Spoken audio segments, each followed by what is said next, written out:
1969年，我出生在湖北仙桃一个普通的工人家庭里，家里不算富裕，但父母教会了我踏实和勤劳。小时候我性格比较内向，不太爱说话，最喜欢的就是看书，特别是人物传记和科技类的书。那时候物质条件没那么好，书就成了我看世界的一扇窗。也正是在那个时候，我慢慢形成一个信念：知识真的可以改变命运。后来很多人说我的成功离不开年少时那种自己逼自己的劲儿。别的孩子玩，我在看书；别人觉得在小城过日子也挺好，我却总想走出去看看。现在回头想，可能就是这种不甘心和小小的固执，成了我人生的起点。1987年，我考上了武汉大学计算机系。那时候能上大学非常不容易，所以我特别珍惜，几乎把所有时间都投入到学习和编程上。大一那年，我就啃完了那本《计算机程序设计艺术》，很多人说这是程序员圣经，特别难读，但我还是凭着一点倔强把它读完了。我同学后来回忆说，我那时候整天泡在机房，别人玩我也在学，别人放松我还在调试代码。这种自律让我在专业上进步很快，但缺点也很明显，我不太擅长社交，给人感觉有点书生气。毕业后我加入了金山软件，从程序员做起，靠着技术和执行力一步步走上管理岗位。在金山那些年，我和团队一直坚持做 WPS。 面对微软这样的巨头，压力真的很大。很多人说我们代表了一种民族软件的坚持，有骨气，有韧性。但说实话，那段经历也让我看到自己的不足。我太看重执行和结果，有时候反而忽略了产品细节和用户体验。在战略上也偏保守，守得多，闯得少。所以尽管金山活下来了，但始终没能真正做大。有人评价我在金山有韧性，但缺了点突破的魄力，这话我认。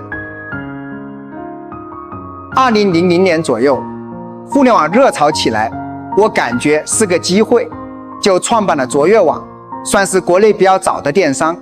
可惜那时候环境还不成熟，物流、支付、用户习惯都是问题。最后卓越网没撑下去，卖给了亚马逊。有人说我放弃得太早，错过了黄金10年，也有人说我懂得及时止损。其实说到底，那是一次无奈的选择，也是我在风险面前做的现实决定。离开金山和卓越之后，我转型做天使投资人，投过 UC、Web、YY 这些还算成功的项目，靠的是一些眼光和运气。但也有没做成的，比如凡客。那时候我更明白，光有概念和激情不够，企业想长远，还得靠扎实的运营。2010年，我创立了小米，从 MIY 系统做起，再到做手机，把互联网方法引入硬件行业，性价比、粉丝文化、饥饿营销这些策略，让我们快速成长，成了行业里的一匹黑马。那是我职业生涯的一个高光时刻。很多年轻人因为小米第一次用上了价格合适又不错的智能手机，这点我特别自豪。但质疑也从没断过。有人说我们模仿苹果，说饥饿营销是噱头，甚至说我们是价格屠夫，破坏行业。这些声音我很少公开回应，但心里都清楚。我们确实借鉴了很多优秀设计，也确实用了一些营销方法。我的优点是抓风口，执行力强，但对品质的坚持，对品牌的长期建设，那时候确实做得还不够。2014年，小米做到了中国第一，但很快市场竞争加剧，我们遇到了瓶颈。那段时间压力非常大，甚至有人觉得小米只是昙花一现，但我没放弃，而是带着团队复盘调整，开始认真做线下，补生态链，抓研发，提质量。后来我还提出硬件净利率不超过5%，不是作秀，是真想回归初心。有人认可这是一种诚意，也有人觉得不可持续，这些我都理解。2018年小米上市，但刚上市就破发了，那是我压力最大的阶段。很多人说小米没核心技术，只会性价比，这些话挺刺耳的，但我没争辩，只是更坚定地投入研发，做 AIoT， 搞智能制造。我相信呢，时间能证明一切。到了这几年，我又做了一个重大决定，造车。我说这是我人生最后一次创业。有人觉得小米有用户、有资金能成，也有人担心我们精力分散，缺乏经验。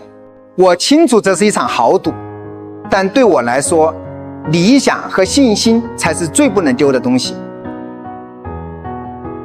回顾我这一路，勤奋、专注、爱学、能改，这些是真的，但过于乐观，容易低估困难，有时太看重营销，胜过产品本质，这些也是真的。我不是个完美的人，更不是什么神话，我只是在不断尝试、不断反省中，一步一步走到今天。